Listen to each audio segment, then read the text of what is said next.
Hello everyone and welcome to Beast Quest Beast View Series 23, The Shattered Kingdom.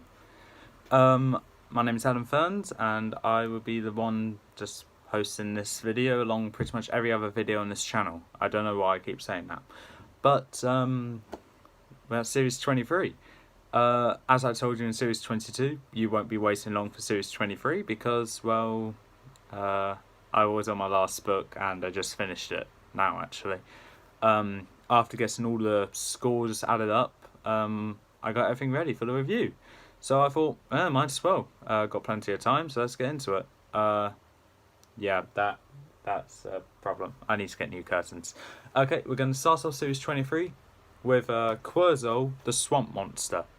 Design for Corzo is an 8 out of 10 because its design is kind of a repeat to Its design is kind of a repeat to Terra, Curse of the Forest from Series 6.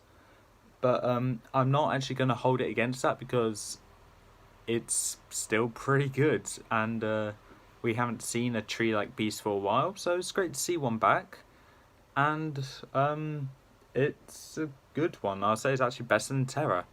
Abilities are 7 out of 10.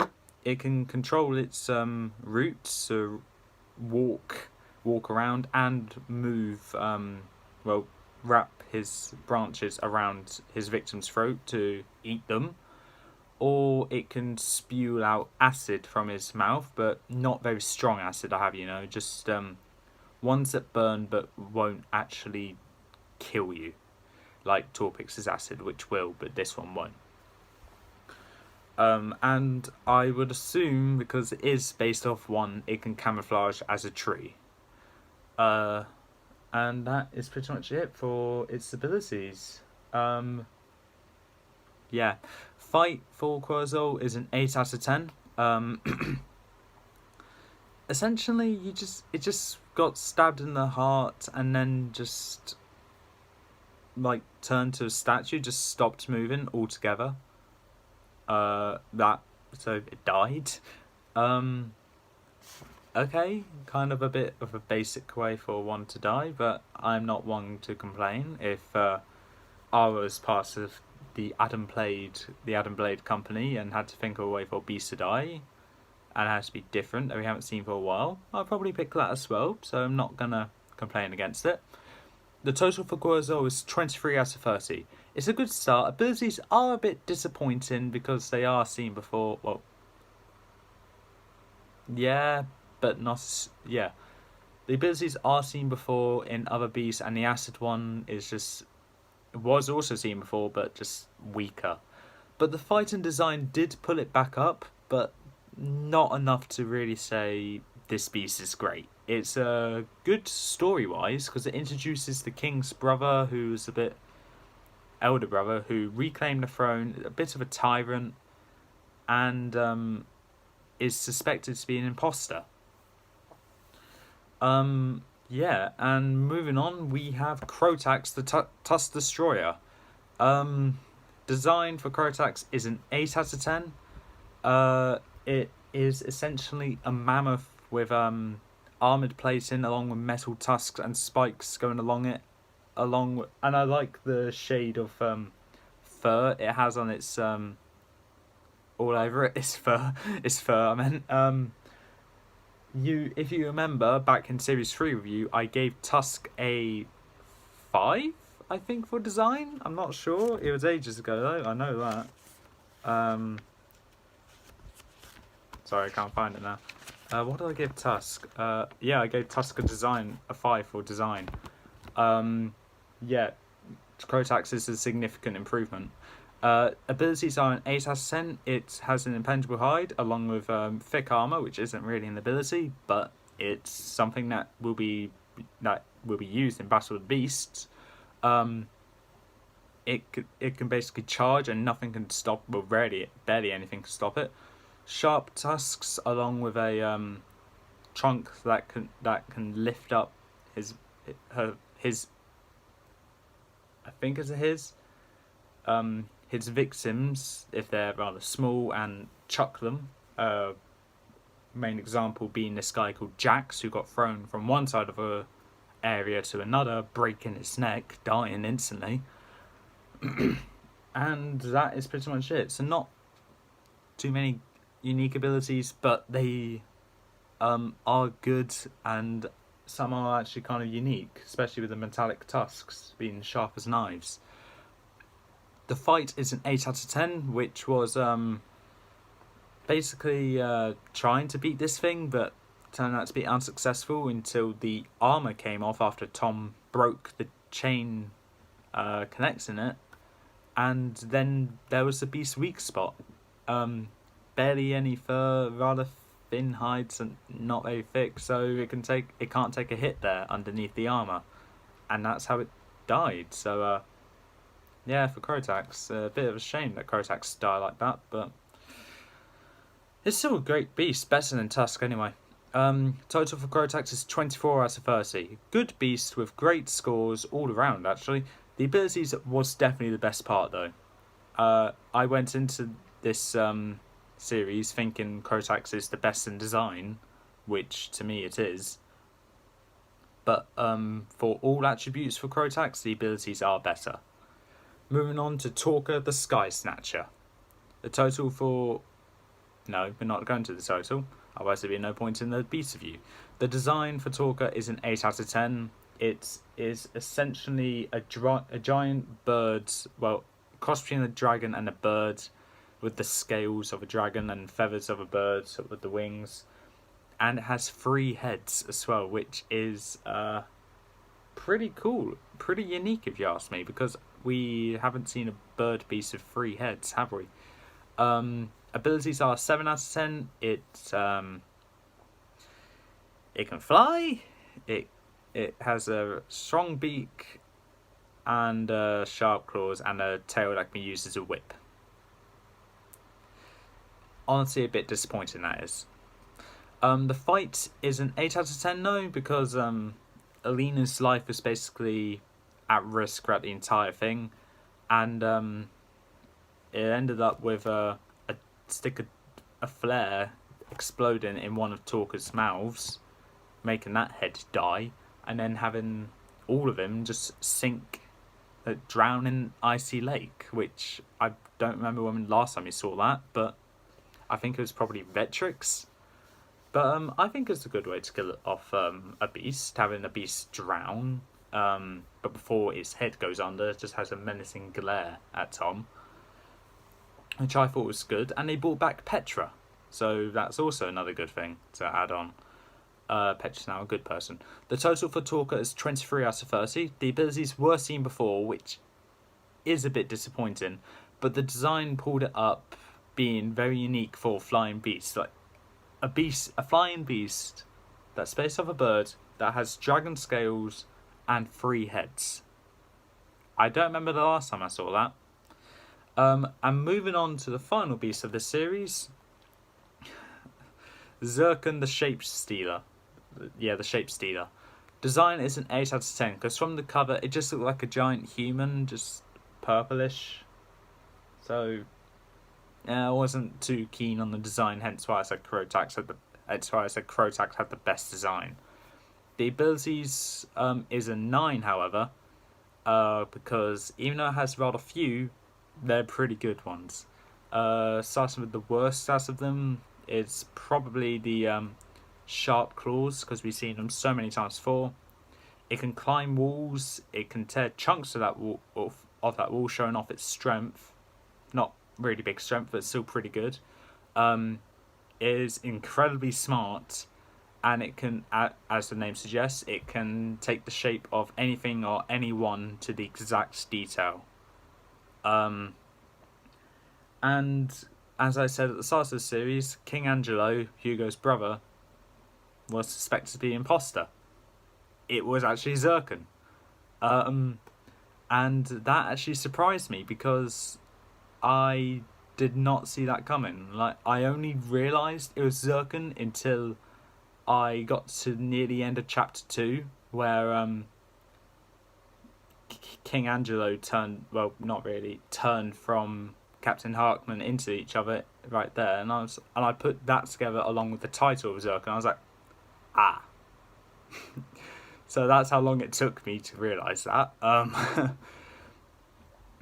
And the fight for Zircon is a 9 out of 10. To me, it was pretty good. It started off in King Hugo's bedroom and went out into the courtyard where the Tangarians fought Avantia's evil group, which was good. And it also had Zircon fighting Tom, Alina, Hugo, and Queen Aurora, which was kind of fed up with all this at this point, I guess, because she controlled her horse to kick Zircon, knocking him into a castle that he destroyed, blasted the wall off, and the castle crumbled down on him. And that is what I think is a good death for a very formidable villain, well, a very formidable beast. So technically there wasn't actually a main villain of this series, because the main villain of the series was Zircon. Capra was only an assistant. Capra is Petra's mother, introduced in Raksha the Mirror Demon. I'll be reviewing that book after series 24, along with Rivera and Grashkor. So total for Zircon, 26 out of 30. By far the best beast of the series, with a great fight and great abilities to add on to it. Design is the weakest point of it, but it's nothing to be ashamed of. It is a great beast. Total for designs, 32 out of 40. All of the designs are just better than each other, all of them being 8. The beast with the best design, as I said, is definitely Crotax. And that's saying something, because Tusk is in Series 3, and I hate Tusk. Who would have guessed 20 seasons later there'll be another Mammoth Beast, which I liked? I wouldn't have guessed that. Abilities is 31 out of 40. I believe tied with Series 22, for best ability score. A good score, not great abilities for Torka and Corzo, but the others pulled it back significantly better, especially Zircon. Crotax did great as well. The fights is 33 out of 40. Great battles. Great batch of fights all around. None of them actually bad, but Zircon's is easily the best, as you can tell by the score. Even if I gave all of them a 9 for fights, I still would have said Zircon was the best, because it brought back the Tangarian soldiers, which, if you didn't know, are actually women. Not like that's a bad thing, but it's more like a thing which I think needed to be shown, like the power of women, like what was done in Avengers Endgame. I liked that scene where all the female heroes came up ready to go into battle with the Infinity Gauntlet, and that part when the Tangarian soldiers came in with King Hugo and Queen Aurora, that it reminded me of that straight away, and I was like, yes, I love that part. And then the ultimate ending for Zircon was just great. The grand total is 96 out of 120. Not the best score compared to the last episode, but it is in fact the second highest of the new generation of beasts. A great series with a better story. Great story actually. With Tom being at a disadvantage compared to last season. Last season, Tom had the power of his tokens on the shield, the jeweled belt, and the golden armor. In this series, Tom had none. His golden armor was melted in book 1, and he got his jeweled belt taken off him along with the tokens on the shield. He was at a great disadvantage, but with the support of Alina and his experience with previous beasts, I think that's what carried him to the end. And we haven't actually got told he got his stuff back, but from the covers shown on Electro and Crocol, they're in the next season, it's a pretty safe bet he got at least the jeweled belt and the shield. But with that being said, time to go on with the rankings, and I just need to rearrange this a bit. 4th place in the ranking is Corzo the Swamp Monster. Unfortunately, the starter book is the weakest book of the series, yes again. This is, I believe, the 3rd time in a row. Probably the 4th. Hold on. No, the 3rd time in a row. And unfortunately the trend doesn't stop there. Corzo, unfortunately, is the worst beast because its design is least flattering to me. But its abilities also pulled it down a bit, but its fight was good, and it's great to see another tree beast again. So that's a positive. Next is talk of the Skysnatcher. Now, design I liked, fight I liked. The design, when I first saw it, I was like, I'm actually excited to read this. The abilities, not so much. Unfortunately, the abilities are a bit boring. But how often do you come across three-headed birds? Not very often. If it had the laser beams like Kronos had, that would have been repeated. But I would have given it a strong 8, maybe a 9. But other than that, it's still a good beast. I liked it. Next is Crotax the Tusk Destroyer. Second place for a beast that is similar to another beast I hated. That's the second time that happened. Last time was with Drurog, Hammer of the Jungle. Now Crotax. With the new generation of beasts, they're definitely reviving beasts that I didn't really like, making them so much better. Which I'm actually happy about. And Crotax is a great example. Like, its abilities especially are a great aspect, and its design is the best of this series. And if the only thing pulling it down is that its fight and design and abilities weren't as good as Zircon's. Zircon's abilities were pretty damn good and is easily deceptive. Lucas told me that when I get to Zircon, you would think that it's similar to Cobra with the abilities and the strength. No, the strength of mind. I said, yeah, okay. I didn't really believe him because I couldn't think that any beast can get as intimidating as Cobra. Then I read this, and I am proud to announce that I have been proven wrong.